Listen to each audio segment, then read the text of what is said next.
ರಾಜ್ಯ ಕಾಂಗ್ರೆಸ್ನಲ್ಲಿ ಮುಗಿಯದ ನಾಯಕತ್ವ ಬಿಕ್ಕಟ್ಟು. ಸಿದ್ದರಾಮಯ್ಯ ಬೆನ್ನಿಗೆ ನಿಂತಿರುವಂಥದ್ದು ಅಹಿಂದ ಪರ ಸಂಘಟನೆಗಳು. ರಾಜ್ಯ ಕಾಂಗ್ರೆಸ್ನಲ್ಲಿ ಮುಗಿದಿಲ್ಲ ನಾಯಕತ್ವ ಬಿಕ್ಕಟ್ಟು.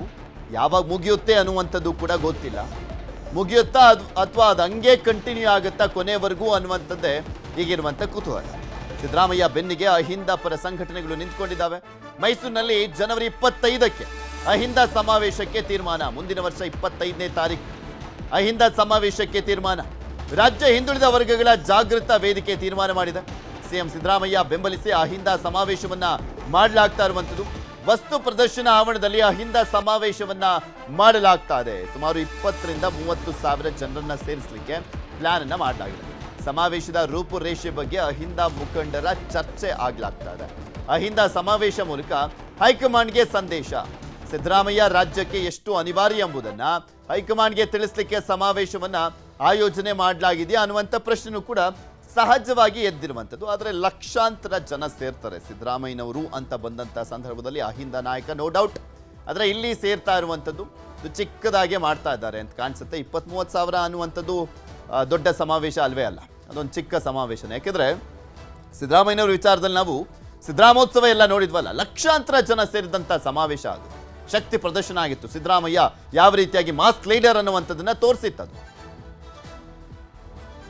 ಅವರ ಅನಿವಾರ್ಯತೆ ನಮ್ಮ ಸಮಾಜಕ್ಕೆ ಎಷ್ಟಿದೆ ಅಂತೇಳಿ ಸಮಾಜಕ್ಕೆ ಹೇಳುವಂತ ಕೆಲಸವನ್ನ ಮಾಡಬೇಕು ಅಂತೇಳಿ ಅವ್ರು ನಡೆದು ಬಂದ ದಾರಿ, ಅಹಿಂದ ಸಮುದಾಯಗಳಿಗೆ ಅವ್ರು ಕೊಟ್ಟಿರುವಂತ ಕೊಡುಗೆ, ನಮ್ಮ ಇಡೀ ರಾಜಕೀಯ ಜೀವನವನ್ನ ಈ ಸಮುದಾಯಗಳಿಗೋಸ್ಕರ ಮುಡುಪಾಗಿಟ್ಟಿದ್ದಾರೆ.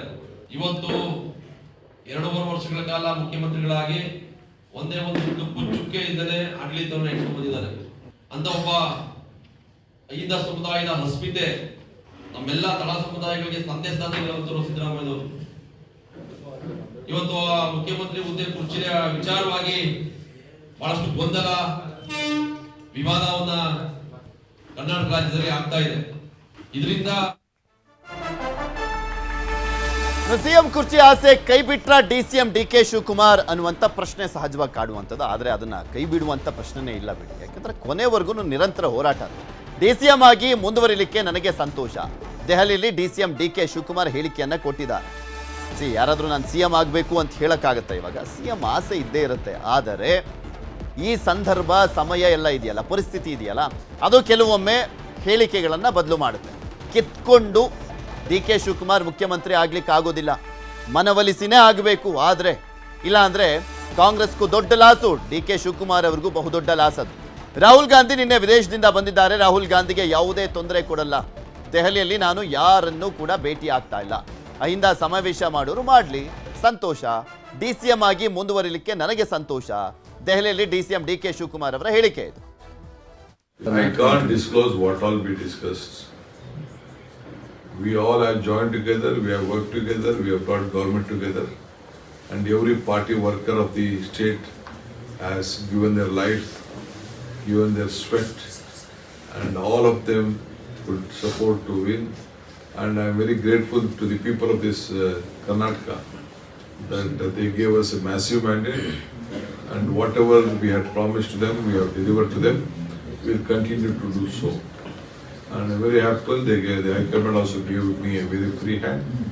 Myself and all the team, we all are to, as a team. There is not only D.K. Shivakumar or Siddaramaiah. All the legislators, candidates, the cadres, they have sacrificed a lot of things and they brought us to. I am not meeting anyone. I am not meeting anyone. Because I think no one is here in Bangalore. Kharge Saab is in Delhi, according to me. I think Rahulji has come yesterday. I don't want to disturb him.